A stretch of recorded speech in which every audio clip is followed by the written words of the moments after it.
Zoe has broken countless bones. We stopped counting because it's pointless. Does it hurt when you break a bone? Yeah. Zoe's condition is osteogenesis imperfecta, which means brittle bones, and it has nothing to do with calcium deficiency, which is the most common suggestion I hear from strangers. Have you tried giving her calcium supplements? You want to give her some milk? Thanks. She's gonna be 7 years old. I haven't tried that. This shade of pink. We were told it was a 1 in 50,000 chance for it to happen to her. She has a mutation in her DNA which causes her OI, and we were told that it was nothing that either of us did or have ever done. Guys, I'm sorry to start off. I'm just gonna say, like, this is one of the most adorable girls I've ever seen in my life, and unfortunately she has this horrible disease that makes her bones as brittle as glass. The parents looked very defensive when they were talking. I mean, obviously I would feel the same way. It's such a beautiful little girl, and she has like one of the worst things that could ever happen, because every time she breaks a bone, it's extreme pain, and she can break them super often. Either something already happened to her neck, or she has to wear this neck brace permanently, or it just recently happened. So let's keep watching to find out. Born in October 2010 with multiple healing fractures, Zoe was in hospital for a week before she was able to come home, and her parents started to adjust to caring for their little girl. When we were changing Zoe's diaper, in the beginning it took 3 of us. One person to lift up her pelvis, one person to slide the diaper in and out, and then another person to hold her arms, because babies have a startle reflex. And I was on arms duty.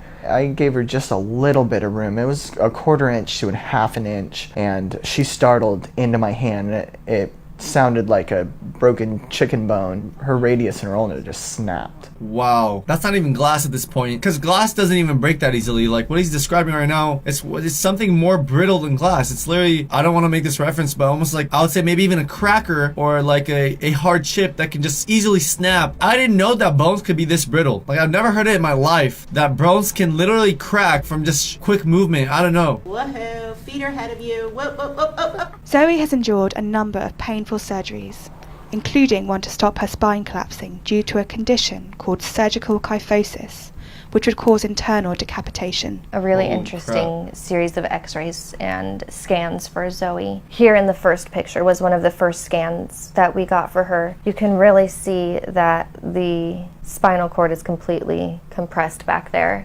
Zoe has been in her neck brace from the time she was diagnosed with her cervical kyphosis at about 2.5 years old, and is still currently in it. Okay, so that just answered my question I had in the beginning. She almost has to be permanently in this brace. Can you guys just imagine how uncomfortable that would be? Being in this brace for years. So she was in this brace for about 5 years already, and she still has to be in this brace. I can't even imagine it hitting your jaw upwards like this. The difficulty would be with eating and breathing, but I mean, as long as she's still alive and nothing seriously damaging happened to her yet, that's really good news. Things are getting a bit easier for the family. Her being able to tell us, I just broke, or no, you didn't break me, or hold on, please don't move me. Wow. Oh, you're using your elbow. Wow. Good job. It's so much easier. Yeah. I mean, it's day and night. Nice I job. got it.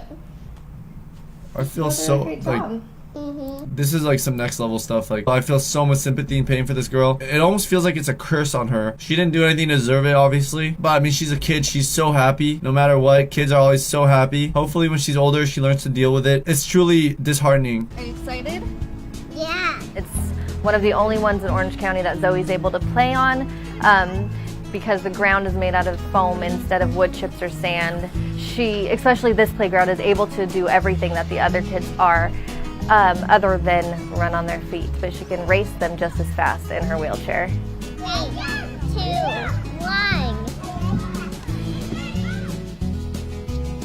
Whee! Yay! Sometimes I worry about her getting hurt if other kids don't know the extent of her condition. Zoe has a big enough voice where she will tell someone, please don't touch my wheelchair, please don't push my wheelchair, and that's very helpful.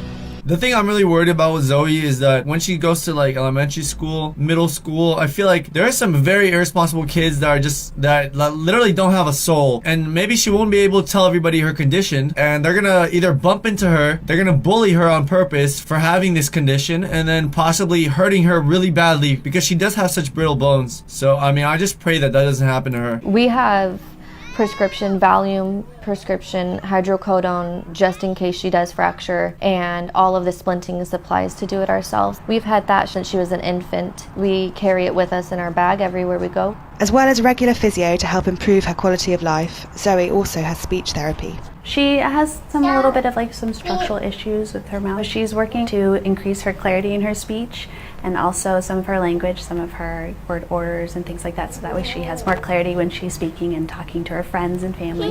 Is Bailey gonna do speech with us today? Yeah. Okay, show me your S. Ooh, you remembered it right away. I like it. Zoe's amazing. She's so fun and she makes everything positive. I see the shoot.